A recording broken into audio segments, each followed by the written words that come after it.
just for those of you who don't know, I'm Terry Nichols. I'm the Watershed Programs Manager at MWCC, and I'm the one who manages the Watershed Fund, which has these Big Sky Watershed Core Project support grants available, and that's why I'm hosting this webinar. I also just want to briefly introduce Megan. If we could, Megan, do you want to hop off mute and just tell us why you're here and what your role in this is? Yeah. Absolutely. So good afternoon, you guys. Yeah, thanks for joining. My name is Megan Gilmore. I'm with the Department of Environmental Quality, and I'm located in the Kalispell office. And the reason why I'm on this is because I'm the project manager for the funds that we give Terry's organization, that we give MWCC, and then she's able to give out to your guys' different organizations. So I'm the project manager for that. I help Terry do the project evaluations and just kind of go through things. So I'm here today to answer any questions, or just try to be a resource to the best I can. So thanks guys for joining, and yeah, looking forward to working with you. Yeah. And so I will go into where this funding comes from. And so essentially you all are sending your applications, your funding proposals to me. And then if you get funding, I will be your main point of contact. And then Megan is my main point of contact. So I help with your grants, and then she helps with the larger grants that I'm responsible for that provides all the funding to you. And Megan kind of said this, but just to clarify it, Megan's one of the reviewers on this. So I don't review grant proposals. I just manage the whole process. But we have Watershed Fund reviewers from MWCC. And then whenever we have a funding partner like Megan, she gets to say as well. And so Megan will actually be one of the people, like she said, evaluating your proposals and scoring them and saying I think we should fund this one. I think we shouldn't fund this one. So I'm hoping she can, especially when I go through I'll be going through an example. We'll be talking a little bit more about proposals, things to do and not to do. And Megan may chime in with information I don't think of, that oh, we really don't like it when you do this or whatever. So that perspective too. And I'm going to have you all introduce yourselves too in a minute. But just to give you a brief overview of what we're going to do today, I am going to go through kind of the basics of this grant. If you've read the request for proposals already, which I hope you have, it should just be a review. I'm going to go through it pretty quick, and I'm a pretty fast talker. So feel free to stop me, just unmute, put something in the comment, raise your hand. If you have any questions in that part. And I want to try to spend most of the time on giving you all some space for sharing any ideas you might have. If you have a project idea in mind, it would sometimes, interesting and helpful to talk about those as a group as we go through tips for doing a good proposal. And then at the very end, if we have time left after questions and everything, I do have a section on grant match, which some of you who have the cost share funding, those of you who are on, I know Daniel and Tim, and I think Naya's on here. Those of you who sat in on who have that cost share funding already through your host sites and sat in on that webinar, it's exactly the same. So if you want to hop off at that point, you can. But for those of you who haven't heard that, it's just a little deeper dive into what the heck match funding is, so you know that for your proposals and if you get funding. So that's kind of the trajectory for today. Okay, can everybody see my screen? Or anybody not? Great. All right, so this is, just the title of this. And just to point out, I do have DEQ and the EPA on here. There are two funders. I'll get into that I think on the next slide. There we go. So the overview, like I said, we're going to focus more on some parts than on others, but I kind of asked that anyway. We'll get to that. If there's something I don't touch on that you want to know about, let me know. Again, we're going to do a quick overview. Here's some of your ideas, maybe a little more in depth if somebody wants to volunteer, talk about your proposals, and then do that match funding. So the grant source, same as some of you have the Big Sky Watershed Core host site cost share funding. It's the exact same funding source, but it is a different grant. And so if you have that already and you get this grant, we'll just have to have a conversation about how to keep track of those two separately. But essentially the funding comes from Section 319 of the Federal Clean Water Act, which means it's federal funding from the U.S. Environmental Protection Agency. And EPA gives all that funding to state agencies to distribute in their states And Montana DEQ, Department of Environmental Quality, is the agency that distributes in Montana. So they're the ones that gave it to us, right? And MWCC is a nonprofit, but it just to keep in mind that this is federal funding, because that's going to affect your match and what you can claim and not. And again, we'll get into that for those of you who don't know about it. And again, same source as our cost share funding. The purpose of the grant, which again is in that request for proposals on our website, hopefully you've all looked at it, but to shoot, I'm sorry, I'm already forgetting if maybe it was Leah with World Wildlife Fund who had this question about the watershed restoration plans, right? So it is specifically to help local watershed organizations accomplish projects to reduce and prevent non-point source pollution, but also in conjunction with that watershed restoration plan. And but if you're in Bozeman, there is the Lower Gallatin has a watershed restoration plan, and there are streams that are listed as impaired. Sorry, I'll get to that in a minute. but like Bozeman area is certainly eligible for that funding if you're working within the bounds of that watershed restoration plan. And we can, oh, Emily just joined us. And we definitely can go over the WRP question. I think there'll be a spot to do that in a minute.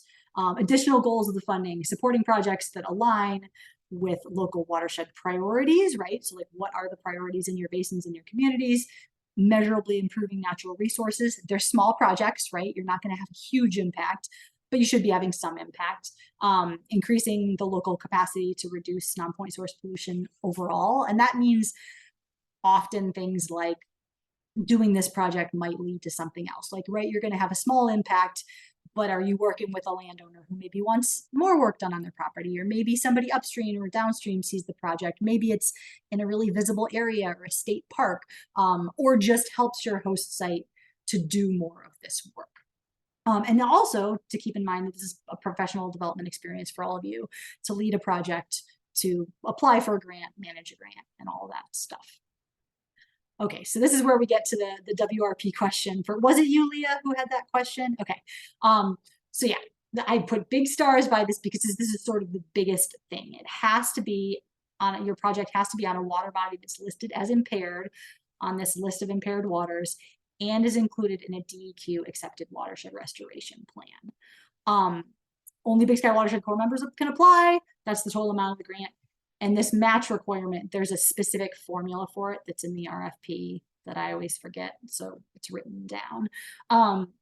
Yeah, Leah, did you have a specific question about the WRPs or want to look at this link? Yeah, I was wondering, I clicked that link and looked at it, but maybe I didn't look at it long enough. But and in the the proposal description, it says scroll down to watershed restoration plans to find your basin's WRP. I just didn't see that, or like where that was referring to. Okay. So well, let's just do this really quick so everybody's familiar with this website, because this is the whole DEQ non-point source program that has other resources as well. And yeah, so you've got 319 project funding. That's the bigger, that's what we apply to get this funding. Yeah, educate, there's some good materials in this website, but this is the spot, watershed restoration plans, is this drop down. And so you're going to go here and they're all listed alphabetically. And so yours, if you're in Bozeman, unless you may be working outside of Bozeman too, I don't know, but the Lower Gallatin is right here. And so you'll see some are under development, but if they are currently existing, you can click on the link. And then there you go. It'll just take a second to load. And so you can go through and like see what, there's always a section that talks about restoration activities and you'll usually say best management practices. And that's where you're going to find, here's what the community came together and said, like, oh, this is what we want to do. And also you'll typically see on here who led, like here, it's now the Gallatin Watershed Council, which is the organization that Corey is serving with. They used to be the Greater Gallatin Watershed Council, but they're the ones who developed this. So that might be a group to reach out to too, because they know more about this document than everybody else. Any other questions on watershed restoration plans? Thank you for running through that. Yeah, no worries. Helps a lot. Might not be the only one. So, okay, oops. Whoa, that was really fast. Hold on. Yeah. Any other questions about these general requirements? So eligibility, another thing, you have to be increasing the capacity of a local community, hosting a Big Sky Watershed Core member in 2023, implementing one of these watershed restoration plans, WRPs, with your Big Sky's help. The watershed approach, I'm not going to click on that, but that is linked in the request for proposals. It's basically you're working collaboratively. You're not just saying like, hey, we want to do this project. You're reaching out to people in your community, seeing what the needs are and what is going to be most beneficial.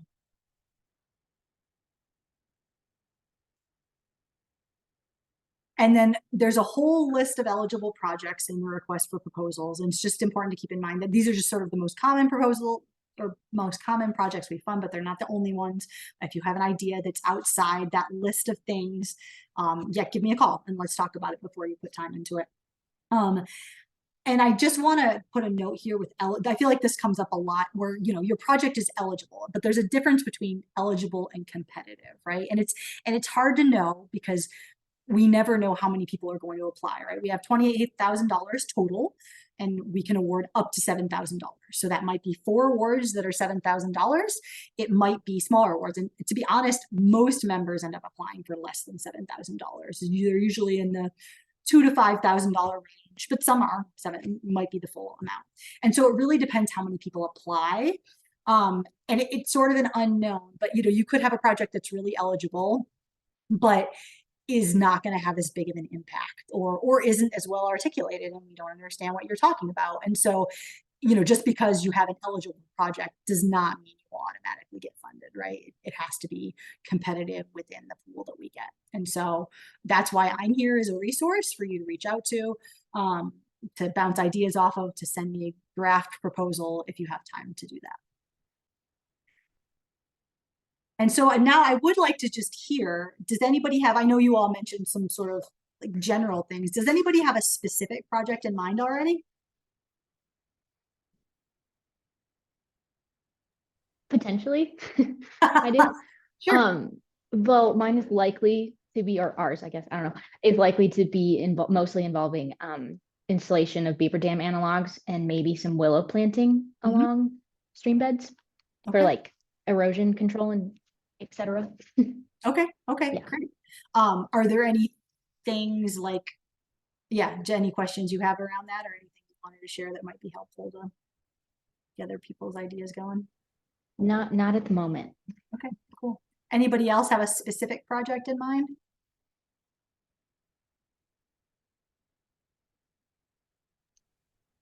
We were kind of looking at a project up on Lone Mountain Ranch with an engineering company that we partner with to do, there's a beaver dam, so we're going to do like flood mitigation using like pond levelers and but it's still kind of in the works.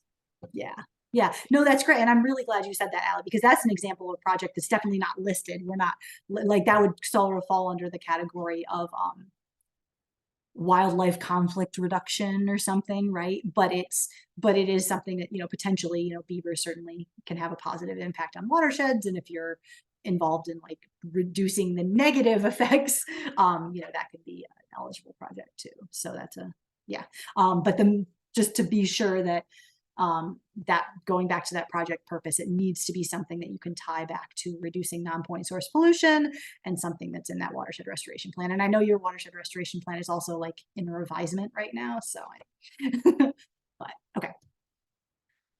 And just really quickly again, this is in the request for proposals, but there are some restrictions on this funding, things you can't use it for. And education and outreach, I didn't put the whole thing in, but if there's an education and outreach component to your project, that's fantastic. We love to see stuff where you're going to actually let people know what you're doing and, you know, why is this important? Why are we doing this work? That's great. It just can't be your whole project, right? It needs to be an actual on the ground, you're doing something, you know, riparian fencing or planting willows or installing beaver dam analogs, something like that. And then an education and outreach can be a component of it. And we say like 10% of your total funding request. Also one thing I want to point out is these grants can't cover your time because it's complicated, but it's like your time, you don't have an hourly wage, right? And like your time is already paid for. And so, but it can cover staff members' time helping you with that. And it can also, yeah, just any staff members, and then match. We'll get into that in a minute. But if people are helping you with the project and not getting paid for it, then you can count that as your match, like additional funding for the project. I just wanted to point that out. Any questions about restrictions on the funding? Yeah, I guess I have a question on that. So like say you have like your coworkers come out and help you with it, how would you measure the cost that you would pay them? Yeah, well, if they're people who like work for the conservation district, you're one of your host sites, then they should just be able to give you a billable rate. Like almost everybody in this world has like an hourly rate. It's not like what they make per hour, but it's like what they make plus benefits and like indirect costs. And they should know, if you just ask what their billable rate is, they should be able to tell you that. People outside your organization might not want to share that. So you can, there is a link, I think there's a frequently asked questions document that I'll share with you all afterward. And if it's not already in there, there's a, the independent sector is a national nonprofit they're sort of, yeah. Anyway, they work with nonprofits on a national level, and they have like a volunteer rate. But often volunteers, including people with your host site, will have like a set rate that they bill, and that's often more, but you can use, yeah, but your host site should know. Thank you. Yeah. Timeline, just briefly, just to reiterate, if you have time and are able to get something together, you can submit a draft proposal to me using that Word document that's in the request for proposals thing by March 13th. Final proposals are due March 22nd, and then we'll be making decisions the week of April 3rd. So it's a pretty quick turnaround. Actually, I would say really quick for grants generally. But then if you receive funding, there's actually a lot of steps to go through before we can finalize your funding agreement. Again, this is federal funding. There's a lot of requirements, and we want to make sure that like you're not destroying endangered species habitat, which you're usually not. But so you'll know in early April if you have funding, but you often won't have an actual funding agreement in place until May. So just keep that in mind, because most members' projects end up just happening in the fall anyway. It works out for a lot of different reasons. But when you're submitting what your timeline is going to be, when you're planning what your timeline is going to be, don't plan on doing anything before June. It's just kind of the way that it works out. Sometimes we can get those in place. I know that Naya has kind of a special situation where she might be scoping out a project, and then and that's sort of different. But in general, you won't be able to start work until June. So just keep that in mind. And some of the things that, again, you don't need to know a ton about right now, but you have to get a written agreement with whatever your landowner you're working with, whether that's a federal agency or a private person. There will be some endangered species recommendations that the U.S. Fish and Wildlife Service will look at your project and say, oh, there's this endangered species, make sure you, and they're usually pretty minimal. It's not, but they do have to have time to look over your projects. And then also just, these are when your grant reports are due, when projects have to be complete. So you really have from, first week of June until November 1st to complete your project. So pretty short time frame. So now we're going to get on to the proposal tips, and and I'm curious, this is Megan, where I hope you will chime in wherever you have different thoughts or additional thoughts. A lot of people like myself will start out with that narrative part, right? We'll start out like answering the questions and being like, okay, what's the, but really the first thing you need to do, well, the first thing is talk to your supervisor about not just what your project is. That's number one. You got to figure out a project, right? But once you have a project identified, what are the goals for that project? Because that's a question in your narrative, and that's going to inform everything else. And who else is going to be involved in this project, right? Are they already on board? Because if you're thinking that your conservation district is going to be involved in this and you haven't talked to them yet, it's kind of like going to somebody and saying, hey, I have this great idea for redecorating your house. Wanna join me? And they're like, well, wait, this is my house, And so if you have local watershed partners who are interested in doing this kind of work, maybe helping you, or a landowner who might want to get work done on their property, then hopefully they're already, like, hopefully your host site's already talked to them, they're already engaged, but certainly you need to be talking with them before you flesh out the project. And I'll just interject, sorry, super quickly too. Another good thought, if you are working with a private landowner, also just make sure that adjacent landowners and neighboring landowners are aware of the project, and depending on what your project is, that might impact their property as well. So those issues just need to be sorted out prior. And Megan, thank you so much for bringing that, because we had, I don't know if this is what you're thinking of, Yep, but last year we had, and it was the first time it had happened since I've been here, but we had a member get funding. It was a great project. It was all set.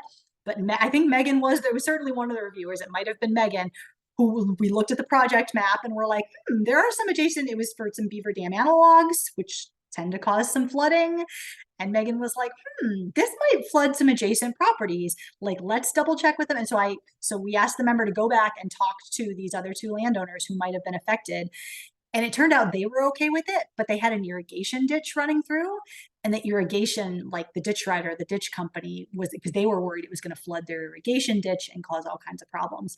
And so that member actually had funding and then had to come back and be like, actually, I can't do this project. I have to return this funding.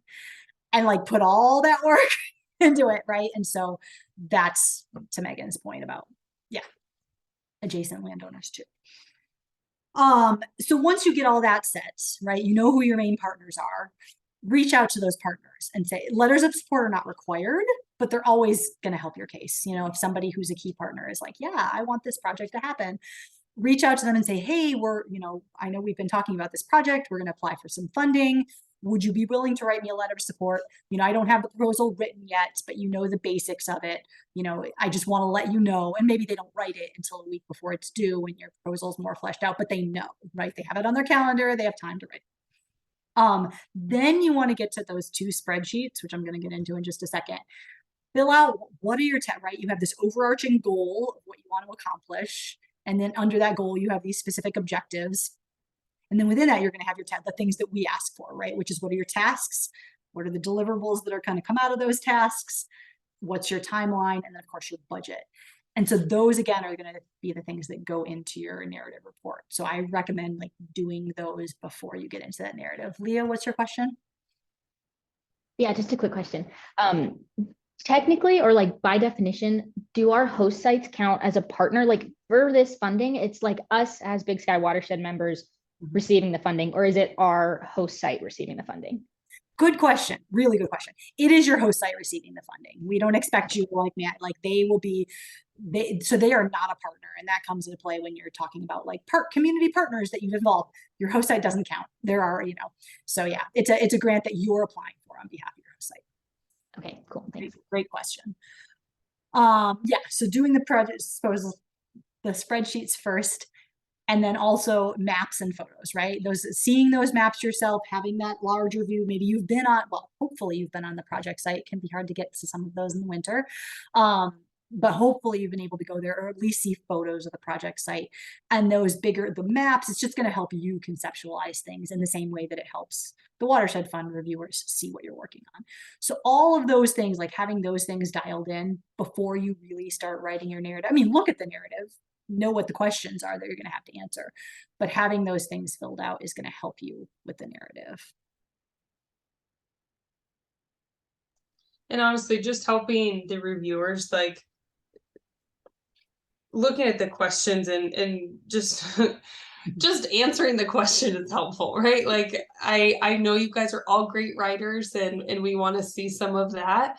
But if it's asking like, where is this in your WRP, or how are you supporting WRP goals? Like that can be brief, that should be specific. So just keep that in mind. Yes, definitely. Yeah, definitely answer those questions well. And this is a spot where I know we were all at education and outreach training. I think that was just last week. And, there was that conversation around, telling a good story. I know Peter Brown from AMB West talked about like having a good story. And that's true, right? It's true. It is helpful for you to be like, oh, this is great to read. And this is a great story. But I also know, and our reviewers know, that not everyone is a brilliant writer. And so really, we're not going to knock you for not being a fantastic writer. What we're going to knock you for on points is not being clear. Like if we don't understand what you're doing, if you're not clearly tying it to the WRP, the Watershed Restoration Plan, if it's not on that list of impaired waters, if you're not showing that it's going to benefit water quality and reduce or prevent non-point source pollution, like the actual content, right? So if you can just be clear, bullet points help in a lot of cases. They're not necessary, but just be clear, like storytelling is fantastic, but answer the questions as they are is the most important. And then, so I did talk about these things. This is the groundwork for your grant proposal narrative, right? All of these things. And then really that's basically your first question on that narrative is, what is your goal? And when you tell us what your goal is, and there you may have multiple goals for the project, one of which should be reducing or preventing non-point source pollution, but you may have other goals too, which is great. And you're basically telling us, like, this is our goal, this is why we have this goal, this is why it's important, and here's how we're going to do it.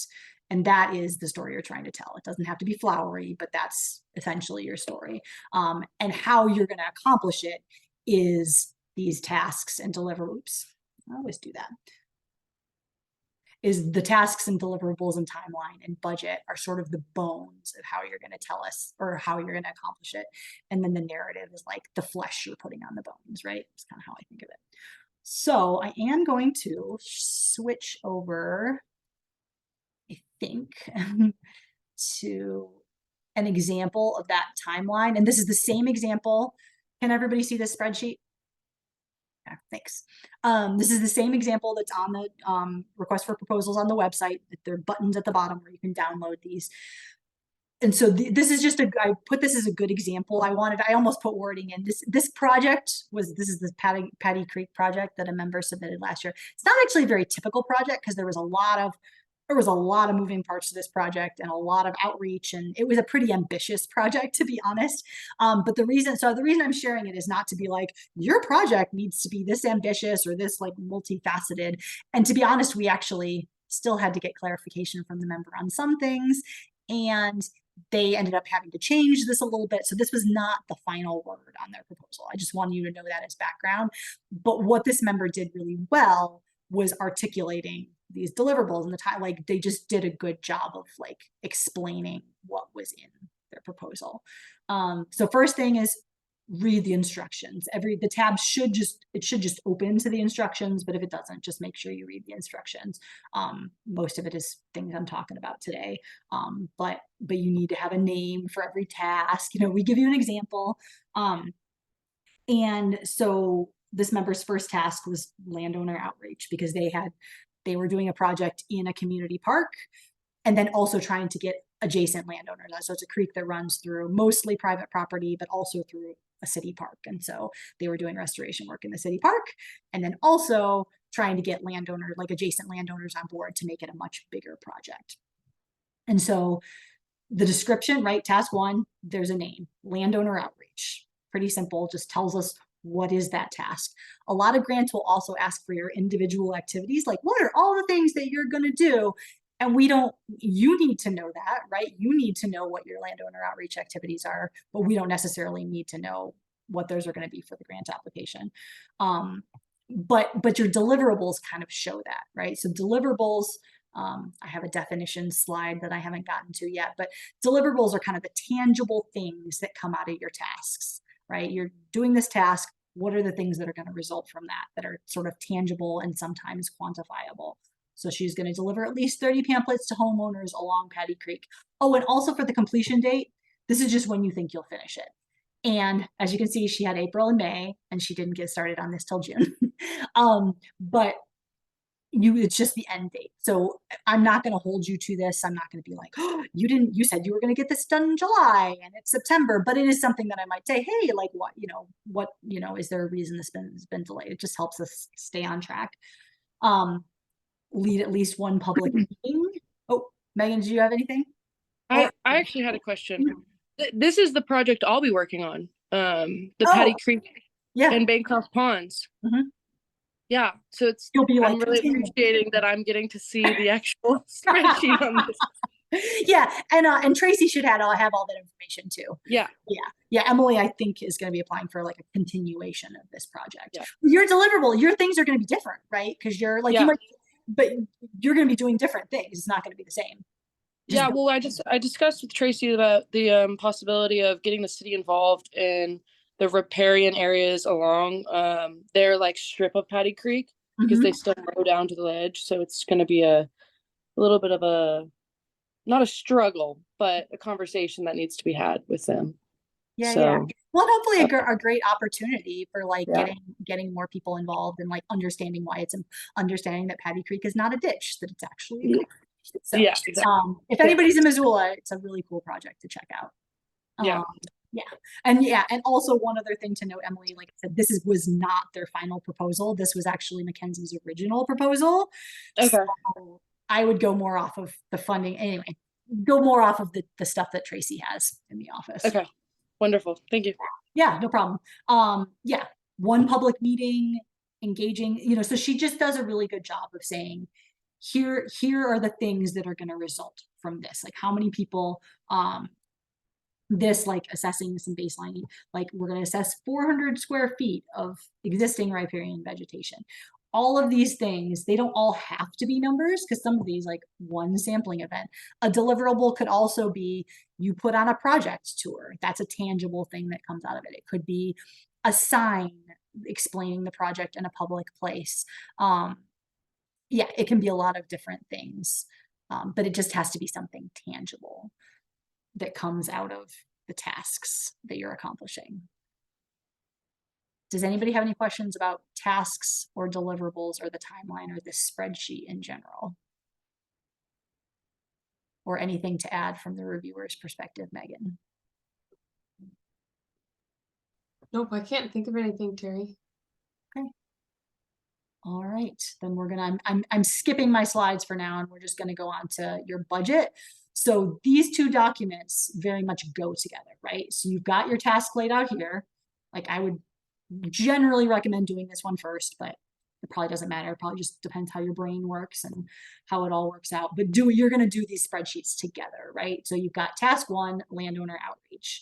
You've got when it's going to be complete and what your deliverables are. And then you go to the budget spreadsheet, which again has some helpful instructions.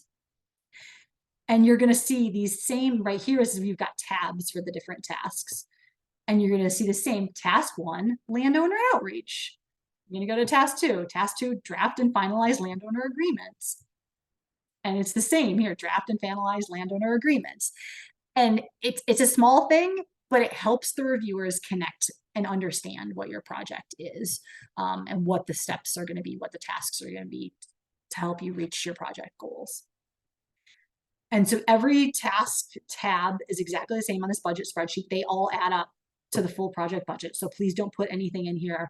I think originally I had this locked, but then I realized that you couldn't enter your host site name or your project title, so I unlocked it.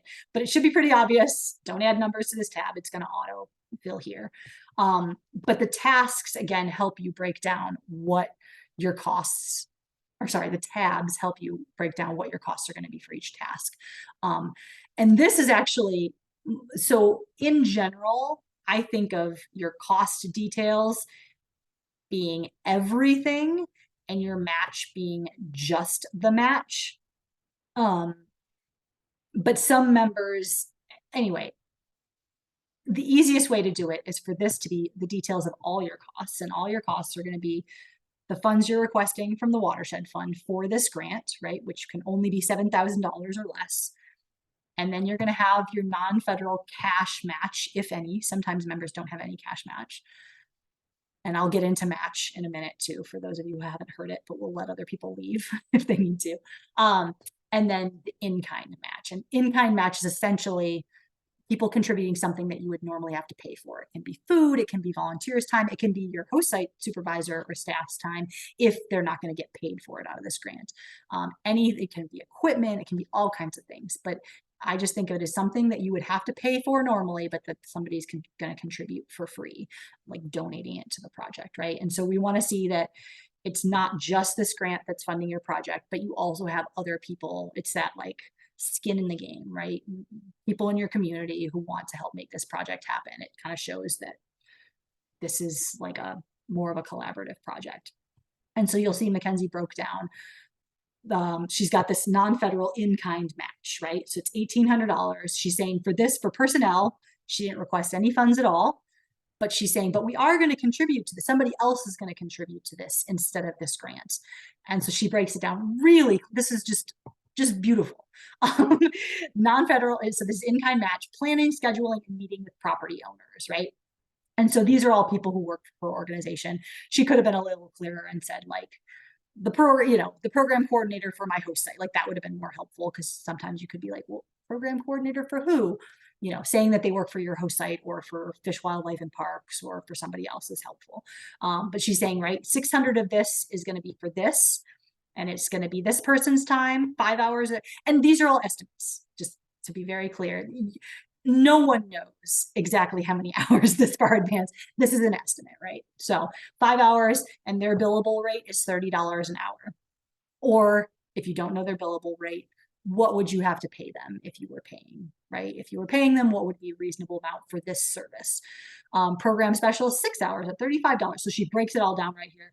And then non-federal in-kind, another $600 is going to be planning and scheduling me with property owners, and right? So like the landowner that you're working with, their time is also, they're contributing. You're not generally, in fact, almost never you're paying, because you're doing work on their property, right? They might contribute their labor, they might contribute their backhoe, they might contribute all kinds of things, but they're generally not getting paid to work on the project. So their time counts too. And then she's got planning and scheduling, public meetings. Again, this is staff that she's working with, not her own time. And then when she gets to the match, she explains it a little bit more, where like the staff are doing this, but she kind of put it in both categories. This is all the costs because they're all match. And then this just explains a little bit more why this is match or who's contributing. And I'll take a question in a minute, but then just to show it's the same for materials and equipment. And for this task, right? So she's got this landowner outreach. She's not asking for any funds from this grant at all. She's saying all these things will be covered by in-kind funding.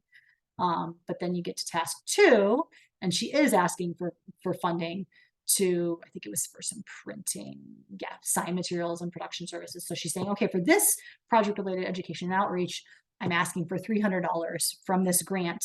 And we're also going to, it's going to cost $446. I've already got this quote. So we're going to contribute this additional amount. Somebody's going to donate, right? And so just each tab, oh, where did task 3 go? I mixed these up. Yeah. And so again, here she's saying, okay, we're going to actually be working with a contractor on this. That's going to be $1,000, but it's actually $1,300. So, so it's just showing where all the funding comes from, and then where it's like, this is sort of where the funding comes from, right? Our grant, or someone's providing match, and that's the total. And this is where the funding is going, right? Like, what are you going to actually spend this money on? And again, this is a great and detailed example. It's important to go through this and actually know that we think this is going to take about 5 hours. We think this is going to take about 30 hours. And who's going to do this work? And hopefully you're tracking that from the start. But we understand that these things are going to change. There's absolutely no way of knowing who's going to contribute how many hours. It's an estimate. Any questions?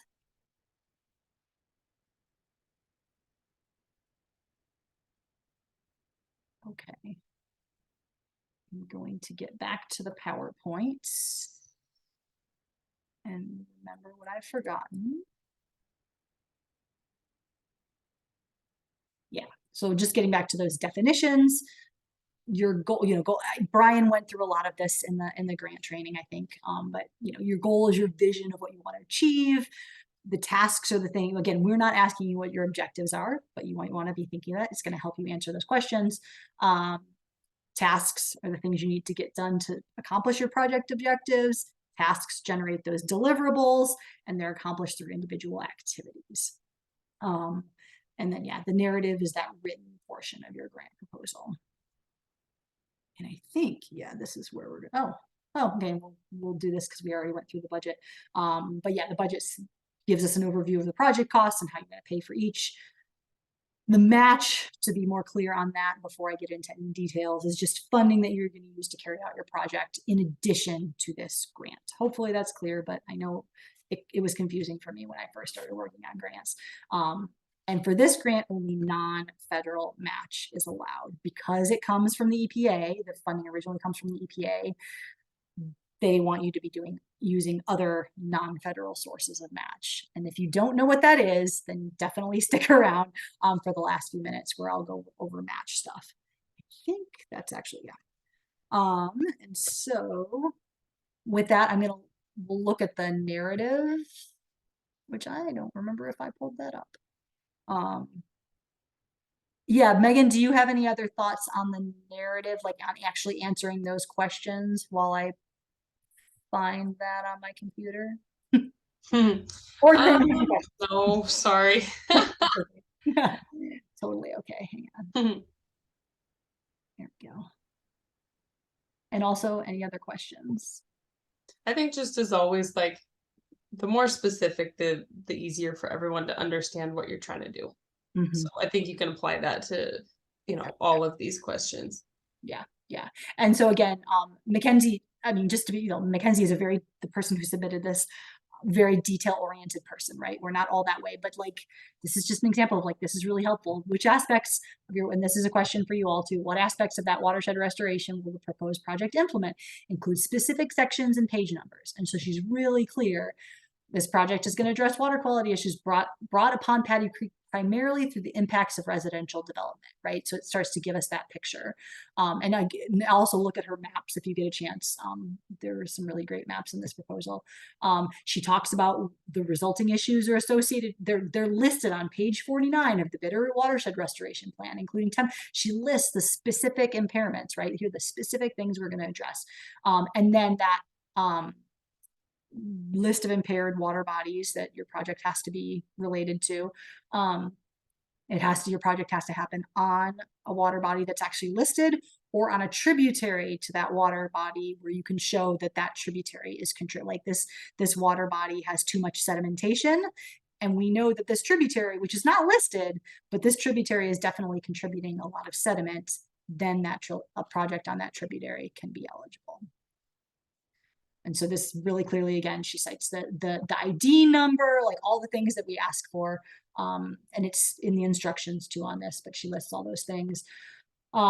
Project overview. The project will be the foundation of a long-term goal of restoring and revegetating throughout the entirety of Paddy Creek since it is, and she quotes from the Watershed Restoration Plan, it's a stream of concern in the Bitterroot watershed. It will reduce the impacts of alterations in stream, she lists these specific things. But that first sentence, right, this project will be the foundation of a long-term goal. That's not always going to be the case of your project, right? We can't all have, but she's showing that this is part of something bigger, right? That like, this is a really small project, but it's going to contribute to something larger. And if you have that information, that's great. And then additional natural resource benefits, often you have habitat benefits. There are often all kinds of other benefits besides just improving water quality. And then the maps and all those things. Anyway, I won't go through all of this unless anybody has a specific question. You all should have those application questions. Does anybody have any questions about a specific part of the narrative proposal or any of those questions? Okay. Or about anything, because I think I am about to move into the match. I want to make sure. I have a quick question. I was just wondering, like, resources, like say you quote something from like a published article or a paper, anything like that, are we supposed to like cite those resources or yeah? I'm actually going to leave that to me because I would say no, but Megan, what are your thoughts on that? I'm not going to be checking. I don't think any of us would, to be perfectly honest. Yeah. I think use your judgment, use your best judgment depending on what you're citing. How about that? Yeah. And do clearly cite the Watershed Restoration Plan and the list of impaired waters, but other things is just kind of gravy. Yeah, good clarification on that. And also just to point out, in terms of your, like for me, from my personal experience, I struggle with budget sometimes and like making everything fit and where it's just, it can be complicated. And so absolutely, like, you should be talking with your host site supervisor about this. They should be helping you with this a lot. Like, you know, talk, like, where do you think we're gonna, like, I guarantee you will have plenty of match if you have, yeah, there will be just tons of in-kind match, but figuring out where it's all coming from and tracking it, which we'll talk more about if you receive funding, but you need to figure that out for your proposal too, right? Like, you can't write the proposal if you don't have an idea of your budget. And I think I'm just speaking as somebody who struggles with those things. Others might struggle with more with the narrative, but whatever part, you know, of this grant is going to be challenging to you, talk to your host site supervisor. They have all written grants before. They all know how this works generally, and many of them have been involved in these grants specifically before, so they'll be a great resource. If they can't answer your question, or it's something more specific to the grant and not your project itself, I'm always here too. I'm happy to answer questions at any time. And so now we are going to go into the match. I just want I have a real quick question, if you wouldn't mind hitting on it. Yeah, sure. Are there any restrictions about an organization that has 2 Watershed core members serving, applying? So for example, can the task force having 2 BSWC members apply for 2 separate grants, 2 separate projects? That's a really good question, because we've never had that happen before. My thought, and I'm definitely going to ask Megan to chime in here, my thought is that you probably could both apply, but there are those, like, I don't know. I don't know how I would feel personally about giving 2 grants to one organization, right? Even though you're 2 members, like, it would just, because there's only so much to go around. But I mean, if they're really 2 really great projects, I don't know, Megan, what do you think? Yeah, I don't think that we have anything like in our contract or in the contracts that would like force us either way on it. But yeah, Jack, that's a really good question. I think it would be very project specific. If it's a different, I don't know, that's tough. I'd say, like, keep us in the loop if you guys are both working on it. Like, we're happy to provide advice too on like how to differentiate. A lot of it, like Terry said, might come down to just how much funding we have, and we may just want to spread that funding around a little bit more. But also, if there aren't other good projects, like, we want to fund good projects. That's what it comes down to. So we would be scoring based off of the project, not based off of who it's coming from. Does that make sense?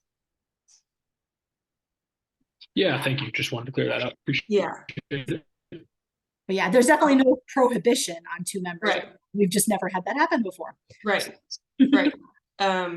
But I think definitely still worth both applying and make a strong argument of why we should fund both. How about that? Yeah. And also, if they're, I mean, your projects may be completely separate, but like, if they're related in any way, being clear on like how, I don't know. It's a unique situation. So yeah, we're happy to provide some guidance along the way for that. Submitting a draft for me to submitting drafts for me to review would be helpful for anybody, but something to consider if you have the time. Any other general questions, or even just specific questions about a project you're thinking about?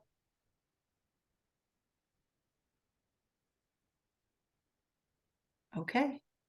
Well, then so for those of you who have that cost share funding already and have already sat through this, or you might want to review, you might want to sit through it again, but you're welcome to take off and have an extra 5 minutes in your day if you don't want to go through this again. And I guess I'm going to have to move fast because we only do have 5 minutes, but this is in the, I will send you all along with the recording, I'll send everybody this frequently asked questions document, which has similar information in it. So federal match, I have it crossed out because you can't use it. Not for this grant. But basically federal match is anything that comes from any federal agency. It could be a grant, it could be another grant, it could be donations of time, it could be a U.S. Fish and Wildlife Service person or a Forest Service person who's helping you with your project. That's great. They can help you.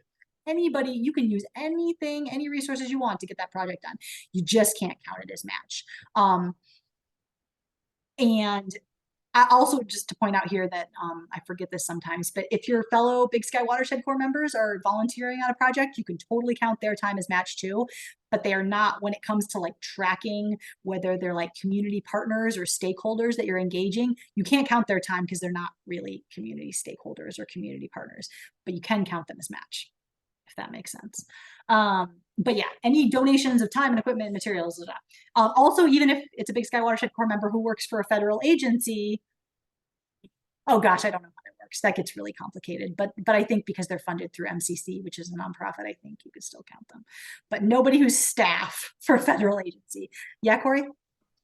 I guess it's not really federal, but what about like people staff-wise from the city? Oh yeah, totally. Yeah, they're not. Okay. I just want to make sure. Yeah, yep. No, city people is totally legit. Yeah. Okay. Track that time. And the biggest thing that I will stress again and again and again, especially if you get this funding, is track everything right from the start, right? We're giving you these spreadsheets. Make a copy of this, right?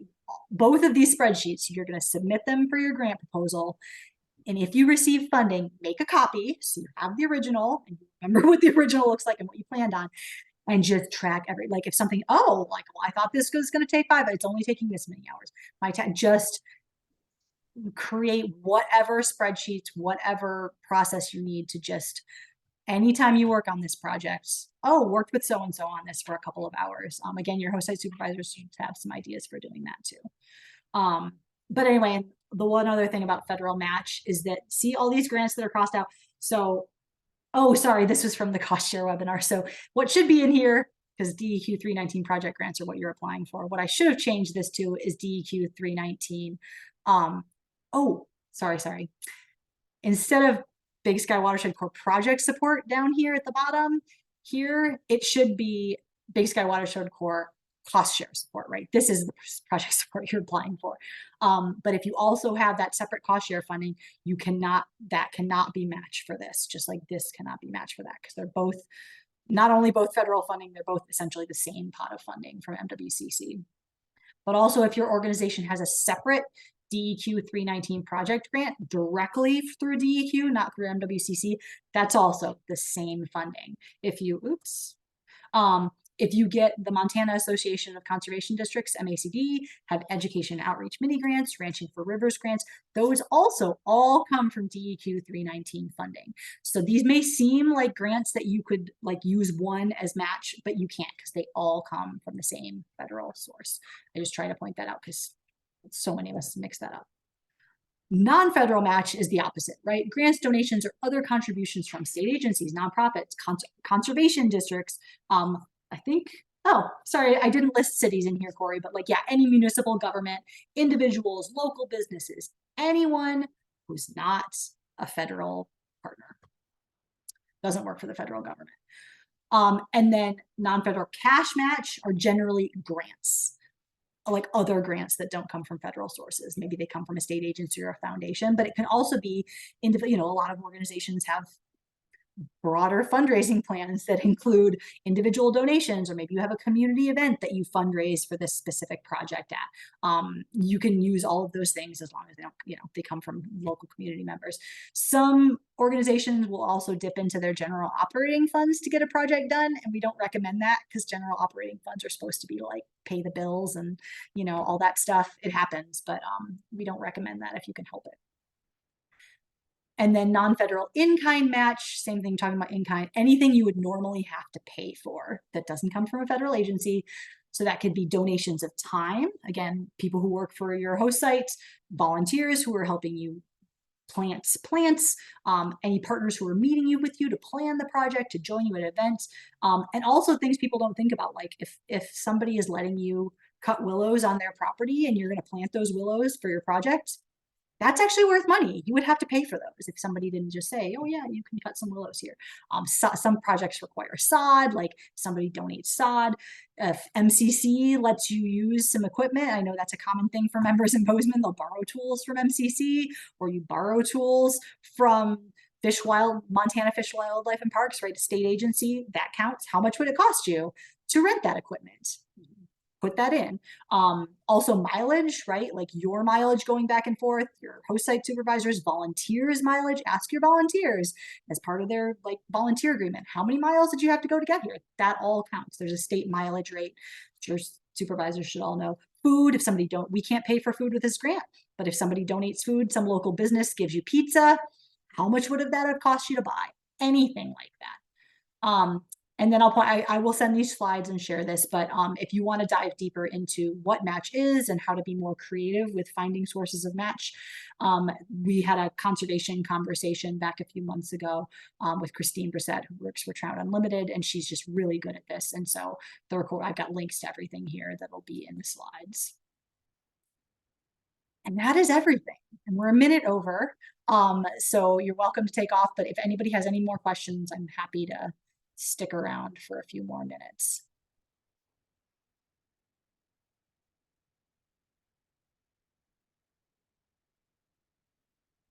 Everyone is just stunned into silence by the amount of information. I have just a quick question. We were thinking about doing like tree planting, but not near riparian area, but our WRP lists like stormwater runoff and infiltration as an issue. So I was just wondering, like, I'm so glad, Megan, I don't know if you can stick around a few extra minutes. You're still here. This is a great question for Megan. Yep, absolutely. Yeah, so basically you're asking like it's a stormwater planting project. Yes. Okay. Like, yes, you can do that.